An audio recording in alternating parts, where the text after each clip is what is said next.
A homeless girl accidentally saves a millionaire who was knocked unconscious in the neighborhood dump. The millionaire returns the favor by taking the girl home. But surprisingly, a few days later, his old butler is suddenly seriously injured because the girl has. The city breathed in long, tired sighs.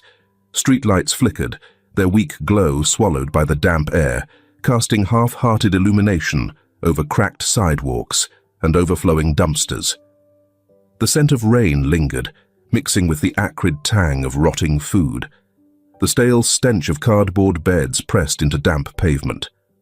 A car rumbled past, its headlights carving momentary clarity into the gloom before vanishing around the corner. Jane crouched near a pile of discarded boxes, her fingers numb as she rummaged through the trash. She had learned, over the years, to be quick. Hesitation meant losing out on something useful. A half-eaten sandwich, a forgotten scarf, anything to dull the hunger or ward off the cold. The city never gave handouts, and if it did, they were always a moment too late. As she moved a broken glass bottle aside, something caught her eye, a sliver of silver, gleaming unnaturally beneath the dim alley light. Her brow furrowed as she leaned closer, her breath forming small clouds in the night air. The object wasn't metal or plastic, not the usual discarded things she had grown accustomed to seeing. It was the buckle of a leather shoe. Jane froze.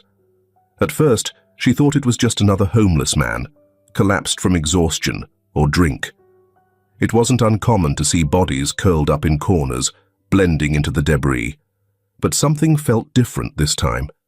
The shoes were polished, barely scuffed, attached to a pair of dark slacks that didn't belong in a place like this. A wrist peeked out from beneath a crumpled sleeve, adorned with a watch. Silver, heavy, the kind she had only ever seen through pawnshop windows. Her pulse quickened. This wasn't some drunk sleeping off a bad night. She stepped forward cautiously, her stomach tight with unease. The man's face was partially obscured by the angle of his body, but his chest rose and fell in shallow, uneven breaths. His hand twitched, fingers curling inward, as if grasping at something invisible.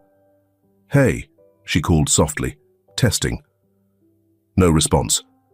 Her instinct told her to leave, to turn around and disappear into the night before anyone saw her.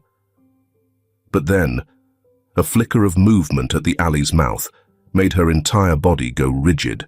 A man, cloaked in black, standing just beyond the alley's edge, watching. Her pulse quickened. He wasn't just any passerby. His stance was too rigid, his posture too controlled. He had been waiting. Waiting for what? Jane didn't stay to find out. In a single fluid motion, she pivoted on her heel, feigning a casual step forward before bursting into a sprint. Her heartbeat roared in her ears as she tore through the alley, her feet slamming against the pavement. The man reacted instantly. She heard his boots scrape against the ground as he lunged after her, his presence closing in fast. He was taller, stronger. If he caught her, it would be over. But Jane wasn't just fast. She was smart.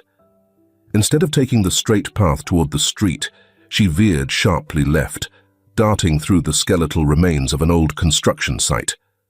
Rusted scaffolding loomed above her, tangled wires snaking along the ground. She leaped over debris, forcing herself to think through the panic clawing at her chest. She needed to slow him down. Spotting a stack of loose pallets, she threw her weight against them, sending them toppling into the narrow path behind her. The sharp sound of wood crashing against metal echoed through the alley, followed by the muffled grunt of her pursuer skidding to a halt. Jane didn't stop to look. The main road was just ahead, its golden streetlights flickering like a beacon of salvation. 20 feet. 15. 10. She burst onto the sidewalk, nearly colliding with a man stepping out of a cafe. "Help! Someone call the police! Call an ambulance too! Someone is injured!" Her voice came out raw, desperate. Heads turned. A couple, near a food cart, paused mid-conversation. A taxi driver rolled down his window, frowning. A man pulled out his phone, his thumb already hovering over the dial. The man in black stopped short at the alley's mouth, his eyes locking with hers. For a moment, neither of them moved. Then, as the wail of approaching sirens cut through the city air, he melted back into the darkness, disappearing before anyone could get a clear look. Jane stood there, chest heaving, her hands clenched into fists. Behind her, the ambulance skidded to a stop, red and blue lights washing over the alley's brick walls. Paramedics rushed forward, their voices clipped as they assessed the unconscious man on the ground. Still breathless, Jane watched as they checked his pulse, their faces momentarily tense before one of them nodded to the others. He's alive. Relief crashed into her, sudden and unexpected. She had no idea who this man was, why someone had left him there, or why a stranger had been watching from the shadows. But instinct told her she had just stepped into something far bigger than herself. And for the first time in a long while, she wasn't sure if running had been the right choice. The waiting room hummed with the quiet sounds of exhaustion. A vending machine flickered near the corner, its dim glow reflecting off the freshly mopped floors. The rhythmic beeping of machines filtered in from beyond the hallway, blending with the low murmur of hushed conversations. The air smelled sterile, thick with disinfectant, as though the place had been scrubbed of anything human. Jane sat on a plastic chair near the entrance, arms wrapped around her knees, watching the automatic doors slide open and shut. People came and went, nurses with hurried steps, families whispering in worried tones. But she remained still, unnoticed. She should leave. It wasn't her place to be here. The man, Antonio White, they had called him, was a stranger. She had done what she could. The rest wasn't her problem. And yet, something kept her there, her gaze flicking to the hallway where they had taken him. She replayed the night in her mind. The suit, the watch, the alley. No one dressed like that ended up near a garbage heap by accident. The man in black, the way he had stood, not just watching, but waiting. They hadn't meant to kill Antonio outright. If they had, he would be a body in the morgue, not a patient in recovery. No, they had dragged him there for a reason. The trash heaps, the shadows, the deserted streets. It was a place where no one would look, where time could stretch dangerously long before anyone found him. She exhaled sharply, pressing her fingers against her temples. Whatever this was, it wasn't random, and that meant whoever had left him there wouldn't just disappear. A voice startled her. "You were the one who called for help, right?" Jane looked up to see a nurse, her expression unreadable. For a second, Jane considered lying, saying she had just been passing by. But what was the point? She nodded. The nurse's face softened. "He's awake." Jane hesitated before standing, trailing behind her down the hallway. The smell of antiseptic grew stronger as they moved past rooms with half-drawn curtains, glimpses of tired faces and restless sleep behind them. The nurse pushed open a door, stepping aside. Inside, under the harsh glow of hospital lighting, Antonio White lay in bed, his face pale against crisp white sheets. His suit jacket was gone, replaced by a hospital gown that made him look strangely vulnerable. He stared at the ceiling, his expression unreadable. Jane hovered near the door, unsure if she should enter. Then his gaze shifted to her. His eyes were sharp despite the exhaustion, assessing, calculating. For a long moment, neither spoke. Then his voice, hoarse but steady. "You were there?" Jane nodded, stepping closer but not too close. "Yeah." His eyes searched her face as if trying to place her. "You called the ambulance?" "Someone had to." A faint smile ghosted across his lips. "I suppose I should thank you." She shrugged, shoving her hands into her jacket pockets. "Don't mention it." The door clicked shut behind her, leaving them alone. The steady hum of the heart monitor filled the silence between them. Antonio exhaled, shifting slightly, wincing at the effort. "What happened?" Jane hesitated before answering. "I think someone wanted you out of the way." His gaze sharpened. "Out of the way? You weren't just attacked, you were dumped." She met his eyes. "They left you in the worst possible place. Somewhere no one would notice you for hours." Antonio didn't react immediately. He let the words settle, turning them over in his mind. "Someone planned this," Jane continued. "They knew what they were doing." Antonio looked away, his fingers curling slightly against the blanket. "Did you see who did it?" "Not his face," she admitted, "but I saw him." He turned back to her, his expression unreadable. "Tell me everything." She did. The way the man in black had stood in the alley, waiting, not surprised to see her there. The way he had moved, not panicked, not rushed. How he had only reacted when she ran, as if deciding in that moment whether or not she was worth chasing. Antonio listened, his silence weighted with thought. Finally, he sighed, rubbing a hand over his face. This wasn't random. No kidding. He gave a tired chuckle at that, then grimaced. Not the best time to laugh. Jane shifted on her feet, suddenly unsure of what else to say. "Look, I just wanted to make sure you were okay. That's all."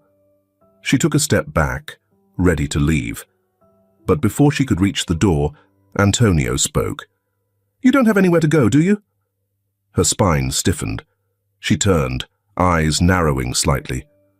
"Why do you care?" Antonio didn't flinch. "Because I owe you." Jane scoffed. "You don't owe me anything." "Maybe not," he agreed. "But it doesn't change the fact that you don't have a place to go." Jane hesitated, fingers curling into her jacket sleeves. For years, she had lived by an unspoken rule. Never accept favors. Favors came with expectations, with strings, with the kind of debt that couldn't always be paid in cash. Antonio White didn't seem like the kind of man who offered things freely.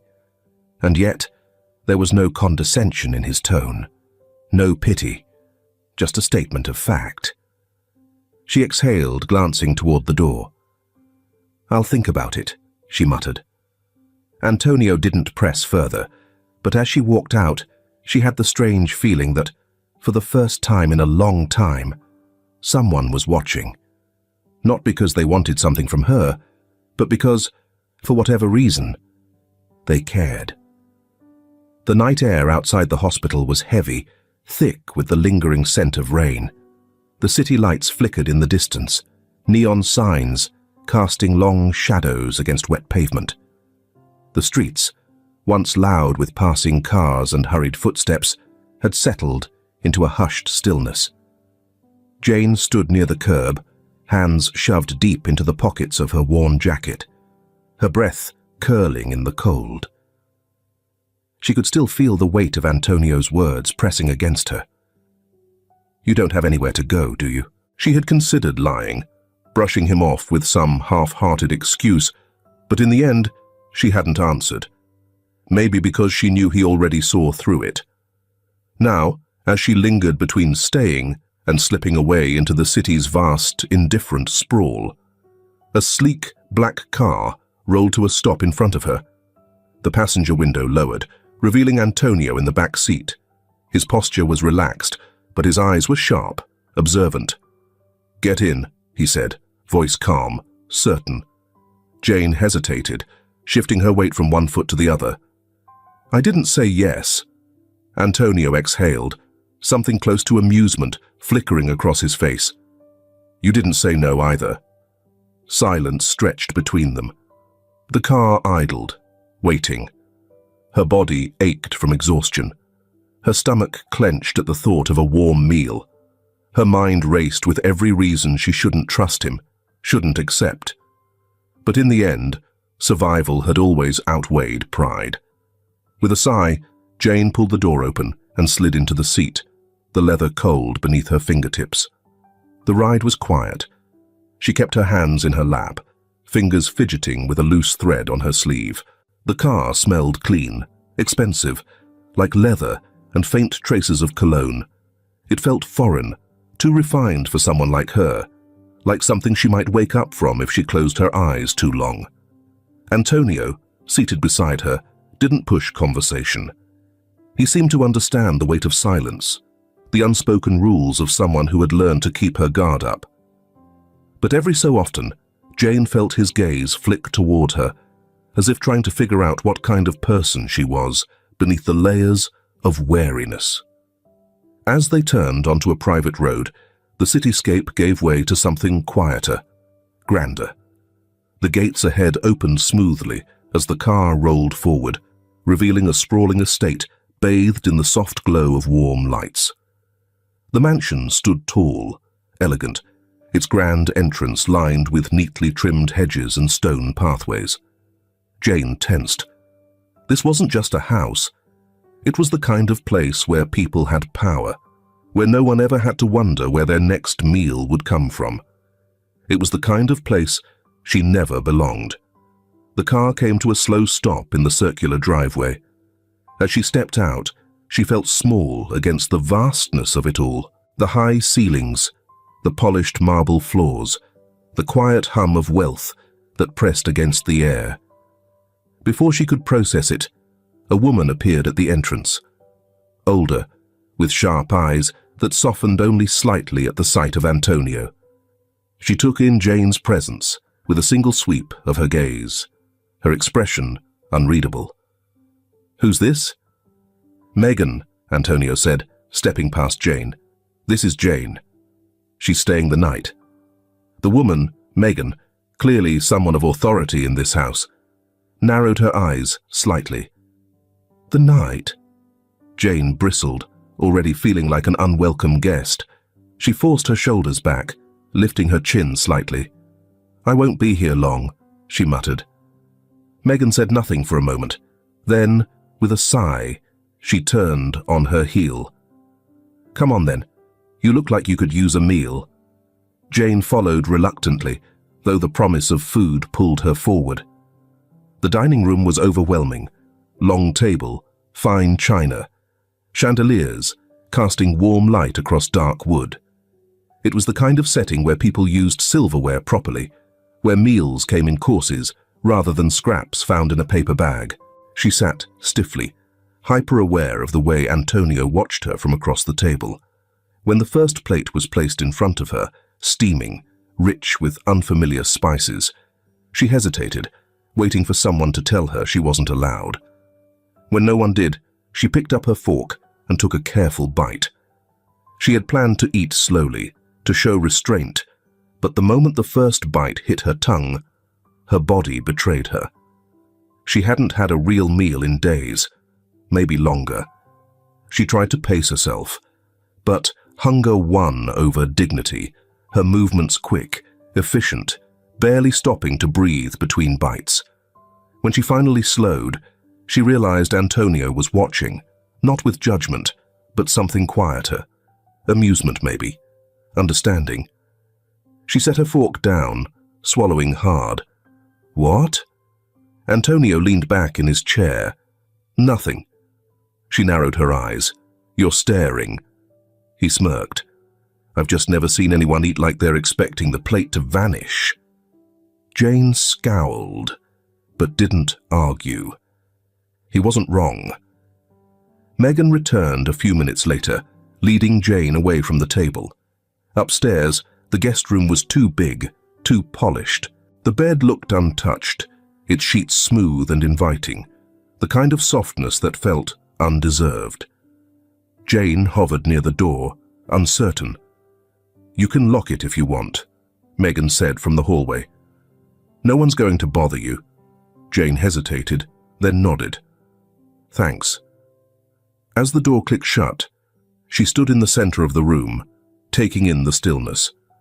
No street noise, no distant shouting, no fear of what the next morning might bring. It felt unnatural. She crawled onto the bed, stiff at first, then slowly relaxing into the unfamiliar warmth. For the first time in a long time, she wasn't lying on concrete. For the first time in a long time, she wasn't cold. Sleep found her quicker than she expected. The scent of freshly brewed coffee filled the hallway, mingling with the faint warmth of early morning light spilling through the tall windows. Somewhere in the distance, a grandfather clock chimed, its deep, measured tones counting the quiet moments before the house fully woke. Jane stirred, her body stiff from a kind of sleep she wasn't used to, one uninterrupted by cold air biting at her skin or the distant hum of restless city streets. For a moment, she wasn't sure where she was. The bed was too soft, the air too still. Then she remembered. The mansion, the dinner, the way Antonio had watched her without pity. She exhaled slowly, rolling onto her side. It should have been comforting. Instead, it was unnerving. Then she heard voices. Muffled, low, the kind of conversation people had when they didn't want to be overheard. Jane slipped out of bed, padding silently toward the door. She eased it open just enough to see down the hallway. The voices were coming from the study at the end of the corridor. She moved carefully, sticking to the edges of the polished wooden floor, her instincts sharpened from years of navigating places she wasn't supposed to be. The door to the study was slightly ajar. "You're certain?" Antonio's voice was calm, but there was an edge beneath it, something taut and controlled. A second voice responded, lower, measured.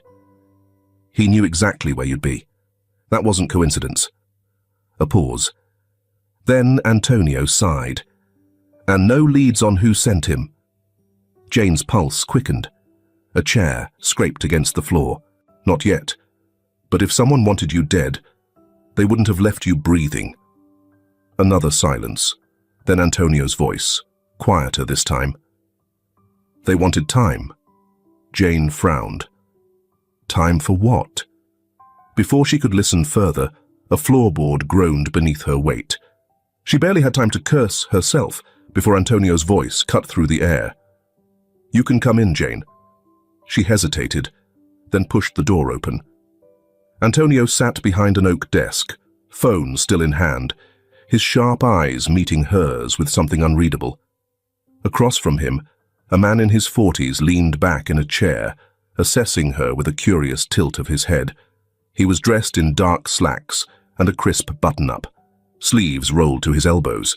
Not a businessman. A detective, maybe, or something worse. The man glanced at Antonio. "This her?" Antonio gave a slow nod. "Jane, meet Carter. He's—" "I get it," Jane cut in. "Private investigator." Carter smirked, amused. "Smart girl." She ignored the remark, stepping closer. "What did you mean about time?" Antonio studied her for a beat before responding. "Whoever left me in that alley didn't want me dead. Not immediately, at least." Carter nodded. "They dumped you somewhere no one would look right away. The garbage heaps, the darkness. It wasn't an accident. Someone needed time before you were found." Jane crossed her arms. Time to do what? Neither of them had an answer. Antonio exhaled, rubbing his temple. "We need to figure out who benefits from this. Someone who wants me out of the way but not gone completely." He turned to his desk, pulling out a folder. "I put together a list." He slid it toward Jane, names printed neatly in rows, some underlined, some circled. Business rivals, former associates, people with grudges. Jane scanned the list. None of them looked familiar. She shook her head. "I don't recognize any of these people." Antonio's expression didn't change, but there was a flicker of frustration in his eyes. He had hoped for something, anything, that would give him direction. Carter stood, slipping his hands into his pockets. "I'll keep digging." He glanced at Jane. "If you remember anything else, even the smallest detail, let him know." Jane didn't respond, watching as the investigator strode toward the door. He paused, looking back at Antonio. "Be careful. Whoever's behind this, they're not done." The study door clicked shut behind him. For a long moment, neither Jane nor Antonio spoke. Then Antonio sighed, leaning back in his chair. "We'll figure it out." Jane narrowed her eyes. "You don't sound convinced?" His lips quirked, but there was little humor in it. "I just prefer having a clearer target." She sat across from him, resting her elbows on her knees. "So, what now?" "Now?" Antonio glanced at the list again before closing the folder. "We wait for the next move." The rest of the day passed in strange quiet. Jane still wasn't sure if she was a guest or a stray Antonio had taken in for the night, but no one had told her to leave. Megan, despite her initial skepticism, had softened. It was in the small things, an extra serving at lunch, a folded blanket left at the foot of her bed. She still didn't trust it. Kindness was always followed by conditions. Still, as she sat in the kitchen that evening, stirring the remnants of soup in her bowl, she caught Antonio watching her from across the table. "What?" she asked. He didn't answer right away, his gaze steady. Then, finally, "You're not planning on running, are you?" Jane smirked, but it didn't quite reach her eyes. "Would it matter if I did?"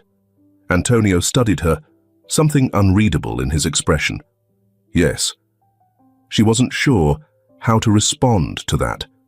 So, she said nothing.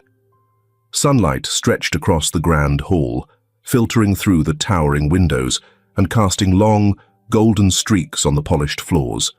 The air carried a distinct warmth, clean linen, fresh coffee, and the faintest trace of old paper from the study.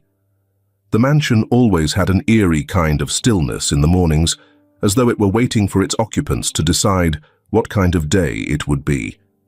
Jane had begun to adjust to the rhythm of the house, but she never truly let her guard down. The walls were too pristine, the air too still, and the security too tight. A place like this didn't just exist without reason. It was built, protected, and reinforced. For now, it was her temporary shelter. Nothing more. She moved quietly down the corridor, fingers trailing along the carved banister as she passed. The scent of paper and ink caught her attention. Antonio's study door was slightly ajar, the crack just wide enough for her to glimpse the inside. Stacks of documents lay scattered across the desk, a half-finished cup of coffee resting dangerously close to the edge. And on top of the mess, a newspaper lay open, its pages crisp and unwrinkled. Jane hadn't meant to stop. She hadn't meant to look. But then she saw it. The article itself was nothing unusual, just another business feature highlighting power players in the city. The headline praised an industry leader, a self-made millionaire, Stephen Allen, the man who built an empire. Jane barely registered the name. Her eyes were locked onto the photograph beneath it. A handshake. Two rich men are standing side by side at an event, cameras flashing. One of them was Stephen, dressed in an expensive suit, smiling like he owned the world. But it wasn't him that made Jane's stomach twist. It was the man standing near him. He just happened to get into the lens. The man in black. The same one who had chased her through the alley that night. The breath hitched in her throat. Her fingers curled against the doorway as something hot and sharp coiled in her chest. She turned on her heel, moving fast, faster than she should have, her footsteps carrying her down the hallway before she could stop herself. Antonio was in the sitting room, flipping through paperwork, his expression blank with deep thought. He barely glanced up when Jane entered, until she dropped the newspaper in front of him. "Tell me this is a coincidence," she said, voice low, tense. Antonio frowned, his gaze flicking to the page before him. She saw the moment it registered. His entire body went still. Jane watched as his usually composed expression cracked for the first time since she'd met him. His jaw tightened, his fingers gripping the paper just a fraction too hard. It took him several seconds to speak. "Where did you find this?" "In your study." Jane crossed her arms. "I wasn't snooping, I just—" She hesitated, shaking her head. "It doesn't matter. That's him. The guy who was in the alley. The one who chased me." Antonio didn't move. His breath was steady, but his hands betrayed him, clenching, tightening, as though he were holding something back. Finally, he exhaled, his voice quiet, controlled. "That's not possible." Jane let out a humorless laugh. "I saw him. I know it's him." Antonio lifted his gaze, something unreadable behind his eyes. "Jane, Stephen isn't just a business acquaintance." She narrowed her eyes. "He's my friend." Silence stretched between them, thick and heavy. Jane felt something cold settle in her stomach. "Well," she said slowly, "your friend had a bodyguard trying to make sure you never woke up again." Antonio's fingers curled tighter around the newspaper. "No."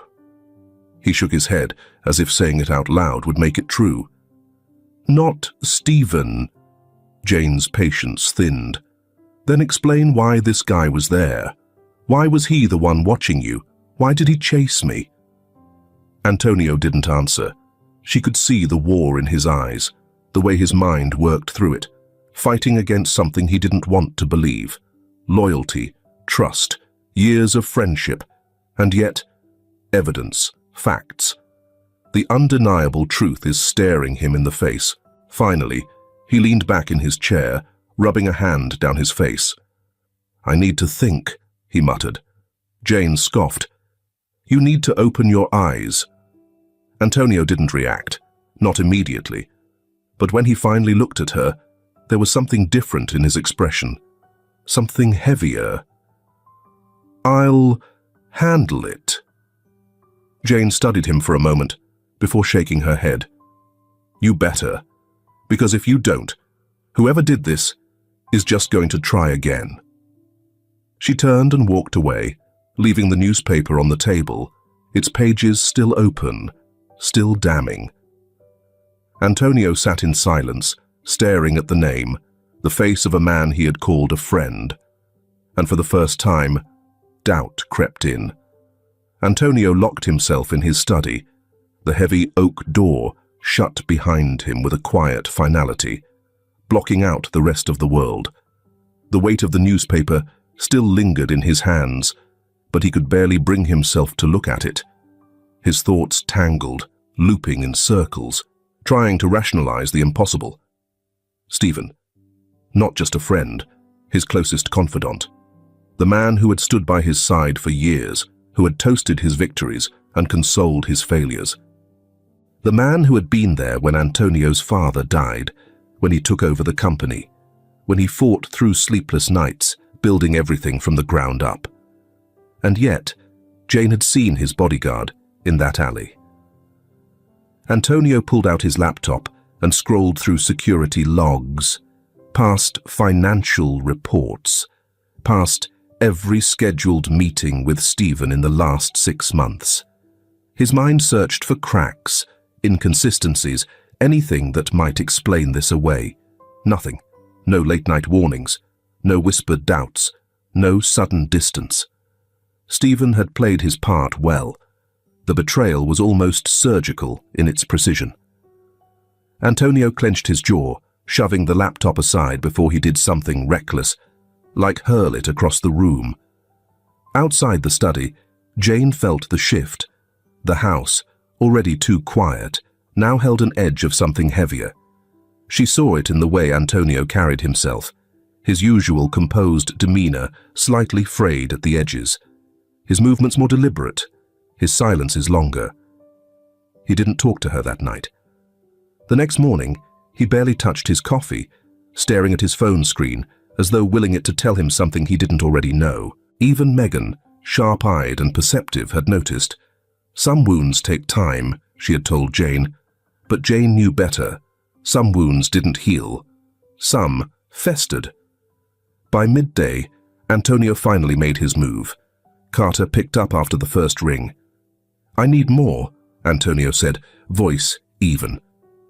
Carter didn't ask for details. He understood the weight behind those words. "Tell me what you need." Antonio leaned back in his chair, exhaling slowly. "Stephen Allen, everything." A pause. Then Carter hummed, a sound that carried a quiet kind of acknowledgement. "You sure you want that?"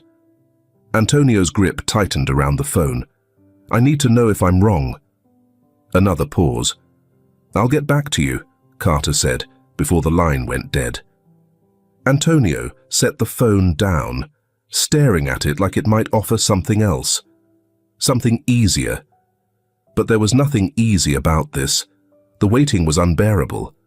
Jane tried to ignore it, tried to mind her own business, but the truth itched under her skin. By the third day, she had had enough. She found Antonio in the sitting room, staring out at the garden with an untouched drink in his hand. "You gonna tell me what you found out?" she asked, arms crossed. Antonio didn't turn. "I don't have answers yet," Jane scoffed. "You're just hoping the ones you get aren't the ones you already know." A muscle in his jaw twitched. She stepped closer, lowering her voice. "If he's guilty, you know what that means, right?" Antonio's gaze remained locked on the horizon. "I know." Jane exhaled, something between frustration and reluctant sympathy threading through her voice. "Then stop stalling!" A knock interrupted them. Antonio turned sharply. Jane followed his gaze as Megan appeared at the doorway, her expression unreadable. "There's a call for you," she said simply. Antonio's stomach twisted. He already knew who it was. Carter's voice was steady, impassive. "I have your answer." Antonio closed his eyes briefly, inhaling through his nose. "Tell me." A beat of silence. Then, "Stephen's clean." Antonio's heart twisted, but before relief could settle, Carter continued. "On paper." Antonio stilled. Carter exhaled. "No direct links, no financial trails, but..." "But," Antonio repeated, voice clipped. "There's a pattern. People tied to him, people who disappeared under convenient circumstances, deals that fell apart because the other party suddenly backed out, companies that should have thrived but collapsed at just the right time for him to step in." Carter paused. "And that bodyguard?" "The one Jane saw. He's not just some security detail. He's been in the shadows for years, cleaning up loose ends." Antonio's grip on the phone tightened until his knuckles turned white. "Stephen's too careful," Carter continued. "He doesn't get his hands dirty. But he's the kind of man who always wins. And when someone like that never loses, you have to start asking why." Silence. Antonio swallowed down the bitter taste in his throat. "Send me everything," he said quietly. Another pause. Then Carter murmured, "I'm sorry, man." Antonio hung up. The room felt too big, too empty, the air too heavy with something he couldn't quite name. Jane stood in the doorway, watching. "You got what you needed?" she asked. Antonio didn't answer right away. Then, voice quieter than before, he said, "I got what I already knew." Jane studied him. "Then what are you going to do about it?" Antonio didn't look at her, but deep inside, he already knew the answer. The city was quieter in the early afternoon, the lull between the morning rush and the evening frenzy. The streets carried the scent of fresh bread from a bakery a few doors down, mixing with the faint aroma of rain from the night before. Jane walked beside Megan, her hands tucked into the pockets of her hoodie, absorbing the details of the world around her. It was a strange feeling, existing in a space that wasn't a constant fight for survival. The rhythm of the sidewalks, the small talk of strangers passing by, and even the weight of the shopping bags Megan carried. It was all unfamiliar. Megan, oblivious to Jane's guarded thoughts, filled the silence with stories. "You know, Antonio wasn't always like this," she said as they crossed the street. "Years ago he had a different air about him, a little more reckless, a little less guarded. But success changes people. Loss does too." Jane glanced at her. "Loss?" Megan nodded.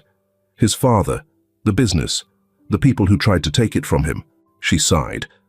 "It does something to a person, learning how many hands would rather pull you down than lift you up." Jane mulled over that. She didn't know why she cared, but a part of her, some deep, unspoken part, understood what it meant to never fully trust the ground beneath your feet. They reached the small store on the corner, the door chiming as Megan pushed it open. Inside, the air was thick with the scent of old wood and freshly stocked produce. It wasn't a high-end supermarket, just a neighborhood place where people knew each other by name. Jane followed Megan as she navigated the aisles, picking out essentials with the efficiency of someone who had done this 1,000 times before. Jane, on the other hand, couldn't remember the last time she had been in a store without worrying about how to get past the register without paying. "You ever cook?" Megan asked, tossing a bag of rice into the cart. Jane shrugged.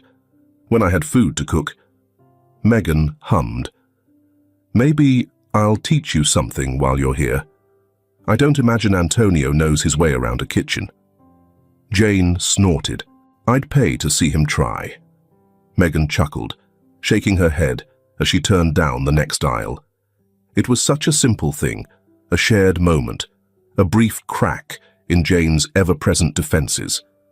She wasn't sure how to feel about it. By the time they stepped back outside, the sky had started to shift, a pale grey creeping into the late afternoon. And then, everything changed. The van came out of nowhere, the screech of tires, the sudden lurch of movement.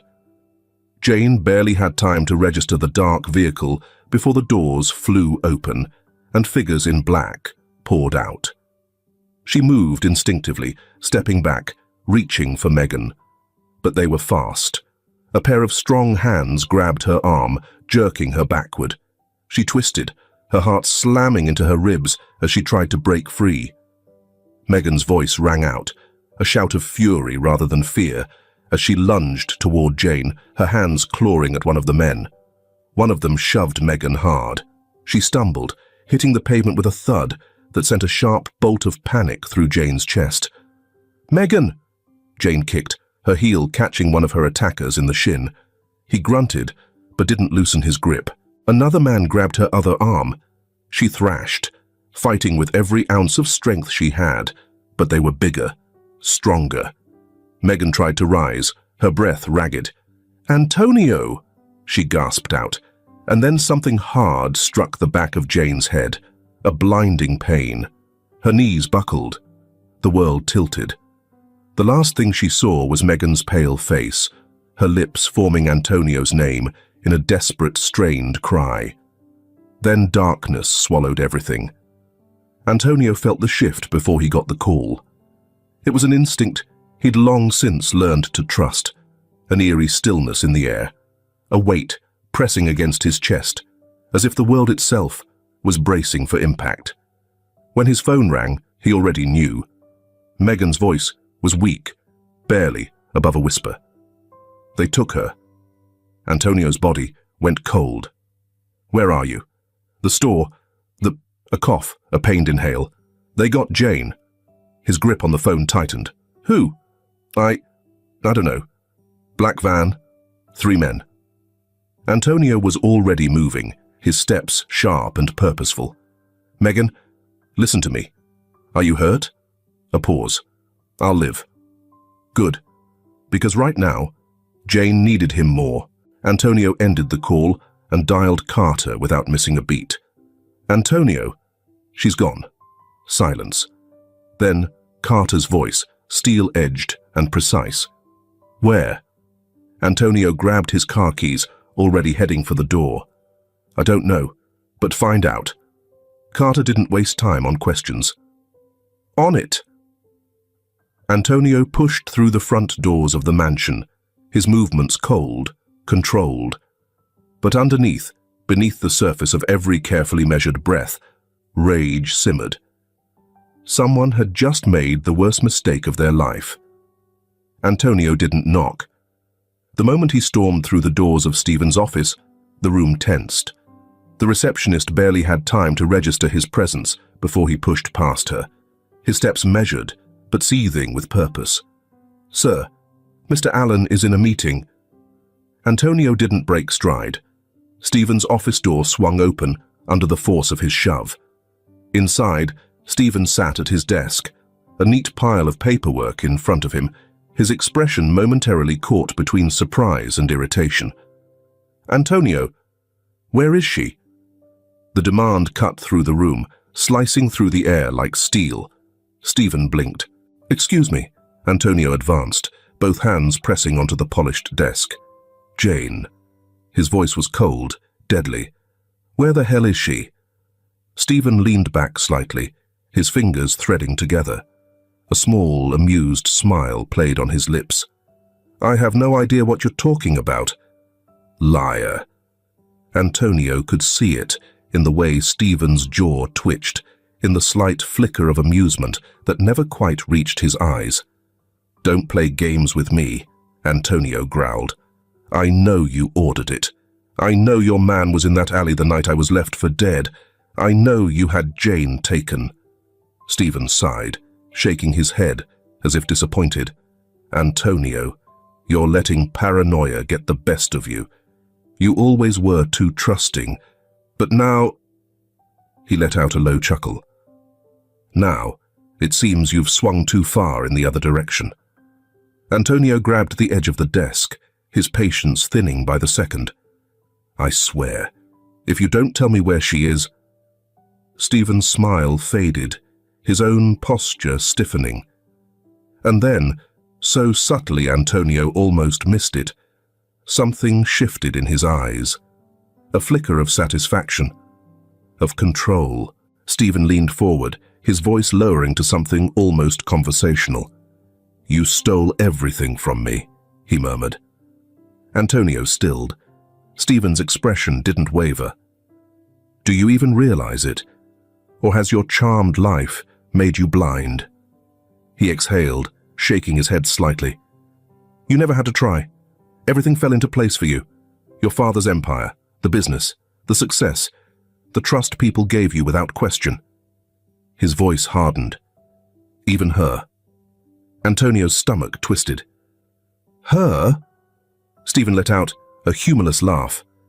Amber. Amber. The name hit Antonio like a weight to the chest.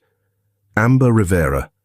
Amber, the woman Stephen had loved, the woman who, for a brief moment in time, had been drawn to Antonio instead. The woman Antonio had turned away because he had never loved her the way Stephen had. The woman who had died in a car crash. Stephen's voice was quiet now, but there was venom in it, deep and burning. She loved you, even when you didn't want her. And when she realized she'd never have you, it broke her. She lost control. And then she lost everything. His jaw clenched.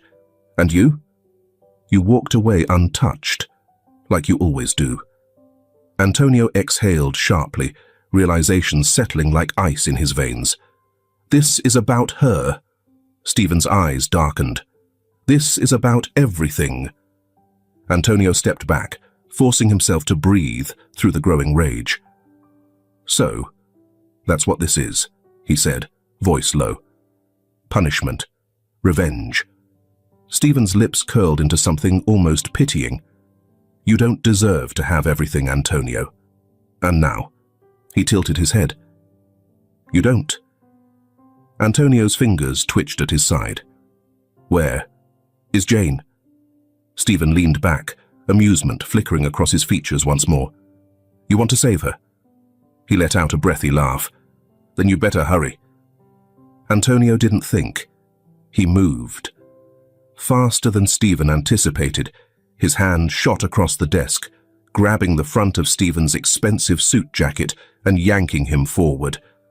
The chair screeched against the floor. For the first time, Stephen's composure cracked.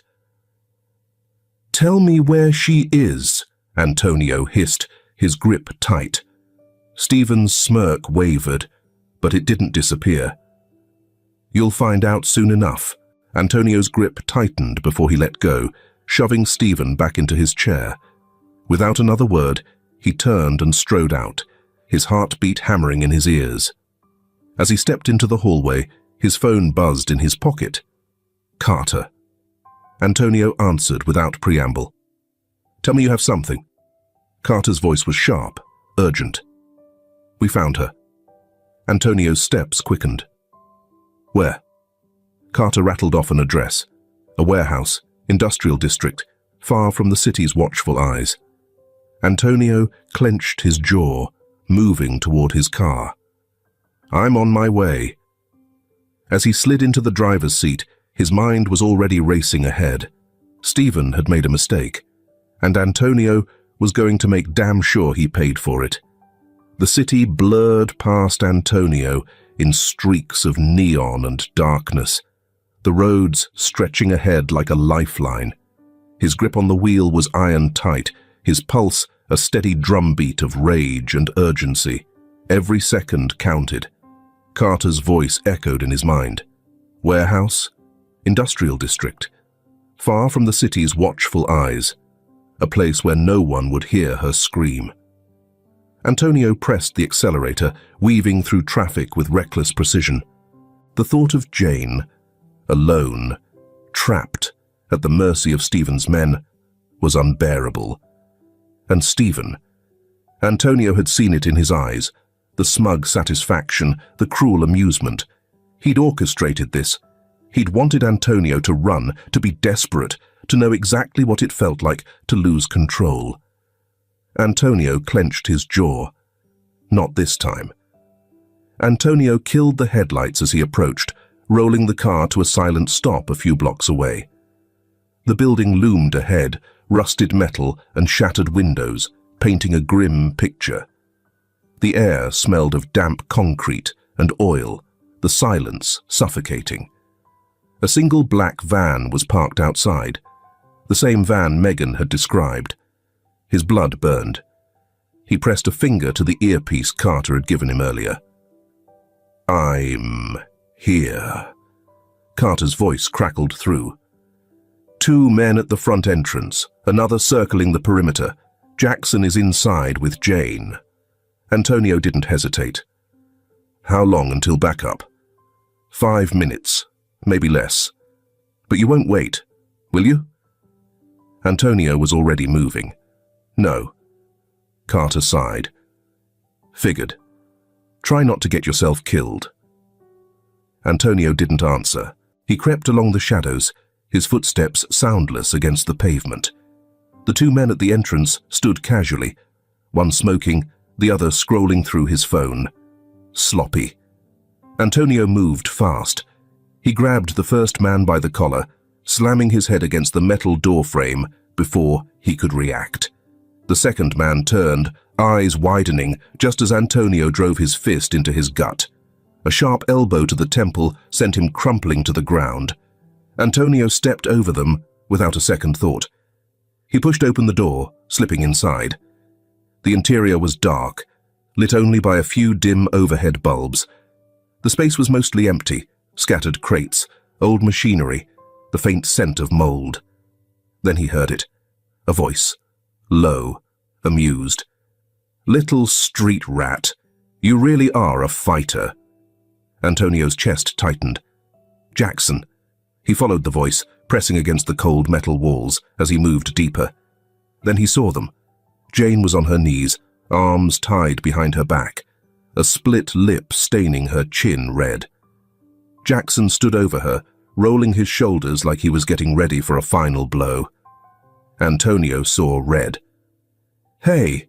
Jackson turned just in time for Antonio's fist to collide with his jaw. The force sent him stumbling back, but he recovered fast, shaking it off with a grin. "Well, well," Jackson sneered, rubbing his chin. "Look who finally showed up." Antonio didn't waste words. He lunged. Jackson was bigger, stronger. But Antonio had something else. Pure, unfiltered rage. They crashed against a stack of crates, sending wood splintering around them. Jackson swung, knuckles grazing Antonio's ribs, but Antonio barely felt it. He drove his knee into Jackson's stomach, followed by a sharp uppercut. Jackson spat blood, eyes narrowing. "You fight like a businessman." Antonio didn't respond. He just hit harder. The fight was brutal. Every punch, every strike was fueled by something deeper. Years of trust shattered. The weight of betrayal, the desperation of knowing Jane's life was on the line. Jackson staggered, but refused to go down. He reached for something, a knife. Antonio reacted without thinking. He grabbed Jackson's wrist, twisting sharply. The blade clattered to the ground. Then, with a final strike to the side of his head, Jackson collapsed. Antonio stood over him, breathing hard. Behind him, Jane coughed. "Took you long enough." Antonio turned, kneeling to untie her. "You okay?" She nodded, though her voice was hoarse. "Been through worse." He helped her to her feet, just as the distant wail of sirens filled the air. The cops. Carter hadn't been lying about backup. Within seconds, the warehouse doors burst open, officers swarming inside. Antonio stepped back as they secured the scene, his pulse still pounding. Jane swayed slightly, but Antonio caught her elbow, steadying her. "It's over," he murmured. She exhaled shakily. "For now." As the officers dragged Jackson away, Antonio turned to face the night sky, his mind already shifting to the next battle. Stephen. This wasn't over. Not yet. The interrogation room smelled of stale coffee and burnt-out cigarettes, the air thick with the weight of too many confessions, too many last chances gone wrong.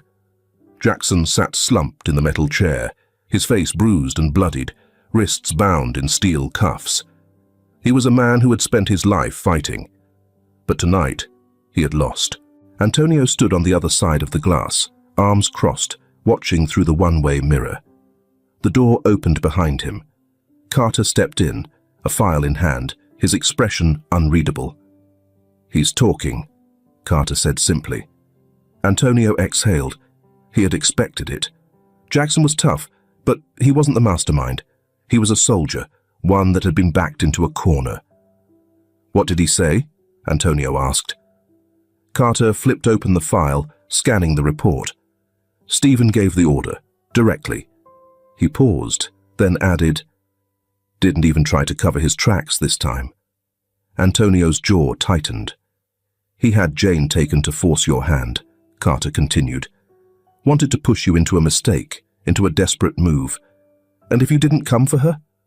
He shrugged. "She wouldn't have left that warehouse alive." Antonio swallowed hard. He already knew all of this.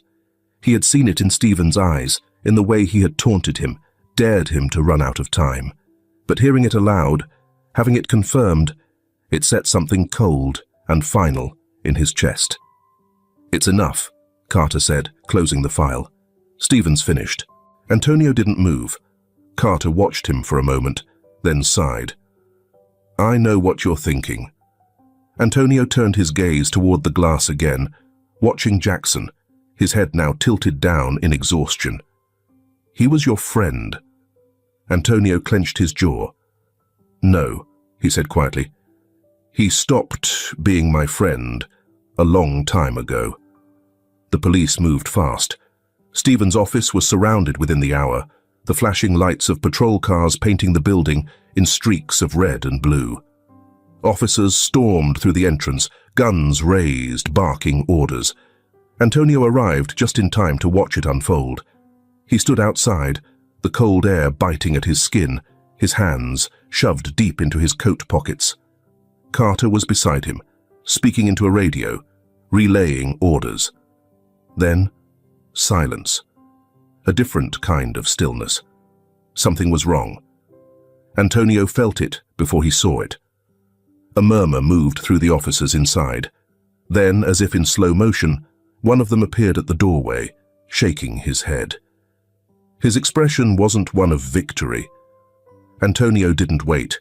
He pushed past them, striding through the lobby, past the grand desk where Stephen's receptionist sat, her face pale and unreadable, up the elevator, down the hall, to the door that had once been familiar, but now felt like a tomb. He stepped inside. Stephen was slumped over his desk, his head resting against the polished wood, his dark suit wrinkled, tie slightly loosened. The once pristine order of his office was broken by a single, out-of-place detail, an empty vial. Antonio's breath came slow and measured, though inside, something twisted. He had expected justice, a trial, the weight of Stephen's actions coming back to crush him. But this wasn't justice. It was an ending. He took another step closer, his eyes scanning the desk. A single envelope sat beside Stephen's still hand. Antonio reached for it, his fingers brushing against the paper. His name was written across the front. His throat tightened as he unfolded the letter inside. Antonio, you always win. Enjoy your victory. The words were short, simple. There was no apology, no justification. Just the final, bitter sentiment of a man who had lost everything. Antonio closed his eyes briefly. Then he folded the letter, tucking it into his pocket before turning away.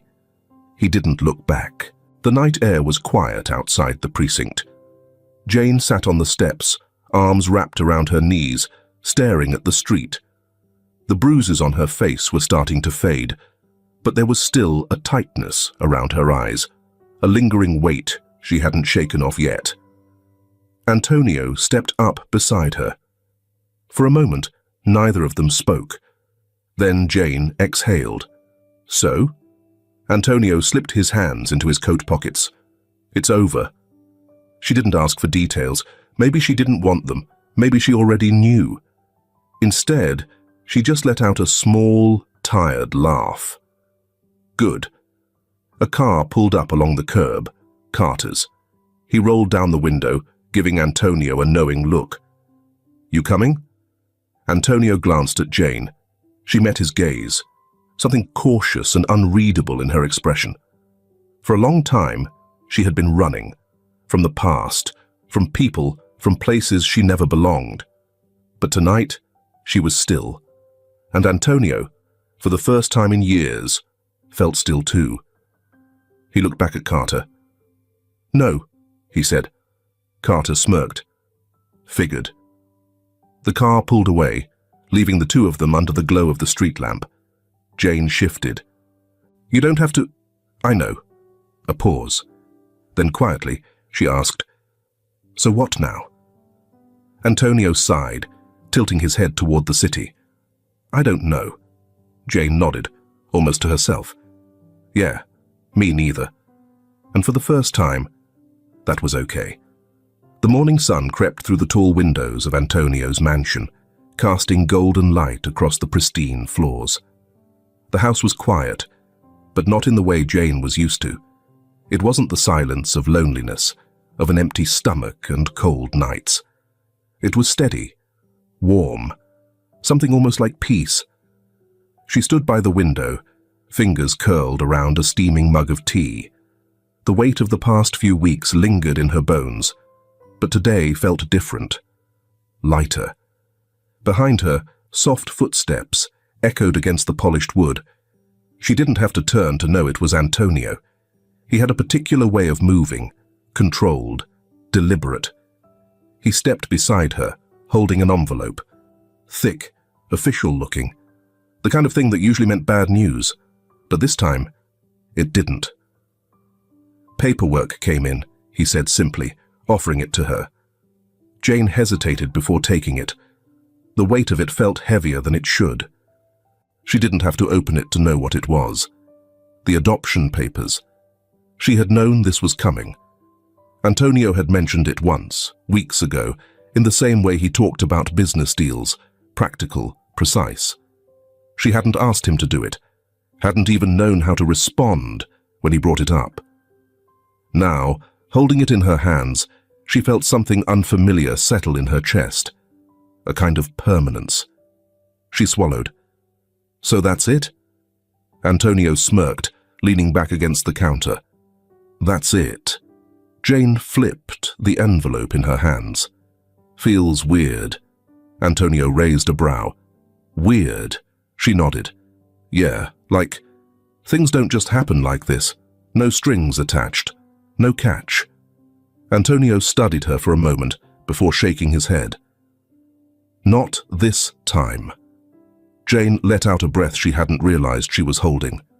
Not this time. Later that afternoon, she visited Megan. The older woman was still recovering, but the bruises had faded, and the fire in her eyes was very much intact. She sat propped up in bed, a thick quilt draped over her legs, a book resting in her lap. She looked up the moment Jane entered, eyes scanning her as if checking for hidden wounds. You're still too skinny, Megan muttered, setting her book aside. Jane smirked. You're still too nosy. Megan huffed, but gestured for her to come closer. Sit down, girl. I'm not going to yell across the room. Jane sat beside her, shifting awkwardly. She wasn't great at moments like these, the serious kind, the ones where emotions sat heavy in the air, waiting to be acknowledged, but this one mattered. She cleared her throat.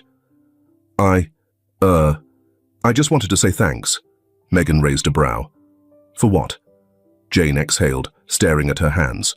For fighting for me, for not giving up.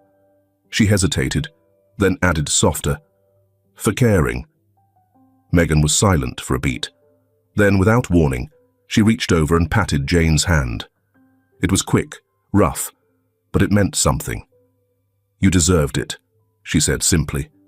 Jane swallowed hard.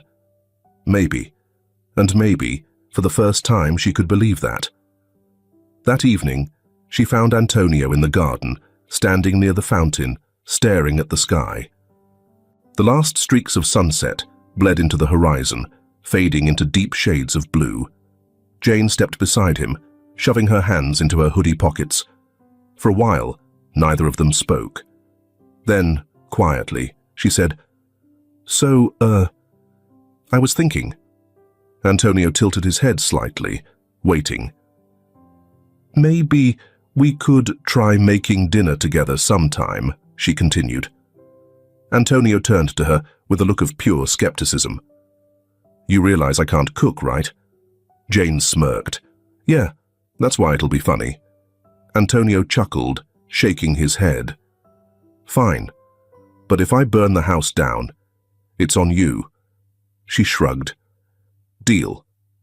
Silence stretched between them again, but it wasn't uncomfortable. It was the kind of silence that came when words weren't necessary.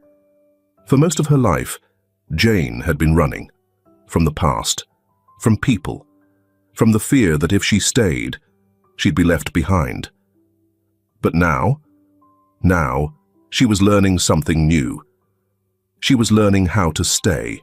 If this film touches your heart, leave your mark with a like, and don't forget to subscribe to our channel to explore more meaningful stories with us. And if you enjoyed this story, please share it with your friends on WhatsApp. And now, share your feelings with us, and tell us your own stories. Every word you share is a building block that helps create our strong and enduring community. Together, we'll create a warm space where everyone can share and connect. Finally, don't miss the incredible stories coming your way soon. We're always here to bring you the best selections, full of deep values yet entertaining.